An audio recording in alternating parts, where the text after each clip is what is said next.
আজকে বানাতে চলেছি সুন্দরী কাঁকড়ার ঝাল।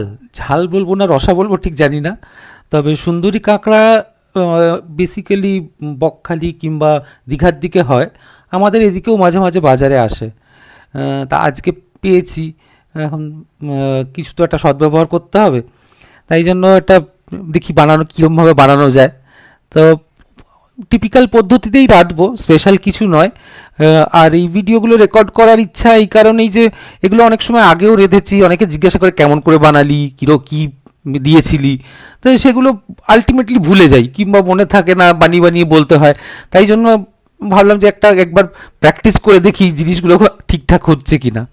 তা প্রথমেই আলু টালুগুলো ভেজে নিলাম, এবার কাঁকড়াটাও ভেজে নিলাম, এগুলো সবাই জানেন প্রথম পদ্ধতিগুলো। আহ, ভেজে নিয়ে এগুলো আলাদা করে সরিয়ে রাখবো।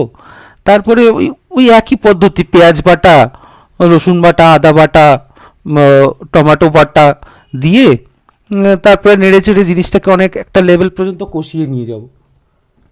তবে এই এই কাঁকড়াটার একটা অদ্ভুত স্বাদ আছে, আমার এই কারণেই মনে হয় যে এটা সমুদ্রের কাঁকড়া, মানে নোনা জলে হয়। আমি শুনেছি এটা সুন্দরবনের দিকেও হয়, কারণ যেখানে নাকি নোনা জল আটকে থাকে সেখানেও হয়। তবে কাঁকড়াটার একটা অদ্ভুত স্বাদ আছে, মানে টিপিক্যাল সেই গঙ্গার কাদামাখা কাঁকড়াগুলোর মতন খেতে নয়। তাই জন্যই মানে টেস্টটা একটু আলাদা হয় বলে আমার মনে হলো সবাইকে বলি যে বাজারে যদি কখনো পান এই কাঁকড়া, সুন্দরী কাঁকড়া, দেখবেন এই কাঁকড়ার গায়ের খোলটা অনেকটা, উপর তিনটে ফুলের মতন দাগ থাকে কালো সাদা, আর খোলটা অনেকটা শাঁকের মতন শেপ হয়। একটু দেখলে অন্যরকম কাঁকড়া লাগবে, কিন্তু কাঁকড়া তো অনেকেই ভয় পায় যে হঠাৎ যদি কিছু অ্যালার্জি ট্যালার্জি হয়, একটু মাঝে সাঝে ভয় লাগেই কাঁকড়া খেতে। কিন্তু নিঃসন্দেহে এই কাঁকড়াটা নিতে পারেন, কারণ এটা মানে অ্যাটলিস্ট আমি টেস্ট করে দেখেছি আগেও, এবং অদ্ভুত সুন্দর। এই জায়গাটা আমার একটু বলার ইচ্ছা আছে। এখানে জিরে জিরে গুঁড়ো, ধনের গুঁড়ো, লঙ্কা, হলুদ, এগুলো আমি সবসময় গুলে নিই। এটা আমার ঠাকুমা কেন জানি না মাকে ভীষণভাবে বারবার বলতো যে মশলাগুলো আগে গরম জলে গুলে নাও, হয়তো বাটা মশলার টেস্ট ফিরে আসে নাকি জানি না। তবে এই পদ্ধতিটা থেকে কিছু রং এবং সমস্ত জিনিসই অনেক বেটার হয়। তা এখন মশলাটা আমার কষা হয়ে গেছে, আমি আলু আর কাঁকড়া ভাজাগুলো সব একসাথে মিশিয়ে দিলাম। মিশিয়ে দিয়ে অবভিয়াসলি খানিকটা জল দিয়ে ফোটাতে থাকবো। আলুটা একটু নরম হয়ে গেলে তখন হালকা একটু ঘি আর গরম মশলা দিয়ে নাবিয়ে নেওয়া। কিন্তু এই জিনিসটার মধ্যে আমি আর একটা একটু অন্যরকম করি, মানে একটু মিষ্টি মিষ্টি স্বাদ আসার জন্য, সেটা হচ্ছে আমি খানিকটা নারকেলের দুধ দিই। তো এটাতেও দেবো নারকেলের দুধটা। জানি না নারকেলের দুধটা দিলে একটা অদ্ভুত স্বাদ আসে, অনেকে বলবে সাউথ ইন্ডিয়ান খাবার নাকি, তা নয়।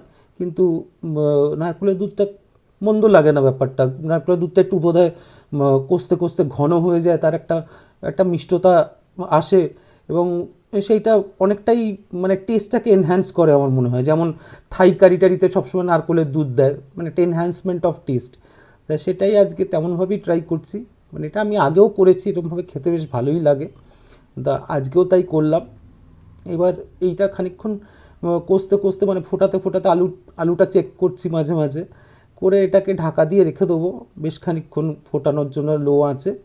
তারপরে জিনিসটাকে ঢাকা খুলে খানিকক্ষণ ঠান্ডা করে তারপরেই সার্ভ করবো, কারণ নইলে ঠিক তেলটা ভেসেও ওঠে না, দেখতেও ভালো লাগে না। তা আজকে দেখা যাক, দেখতে তো এখন পর্যন্ত ভালোই লাগছে, খেতেও হয়তো ভালো হবে। আপনারা যদি, আপনাদের ভিডিওটা যদি ভালো লাগে, আপনাদের যদি মনে হয় দেখবেন, ভালো লাগবে আমার। Thank you so much for watching.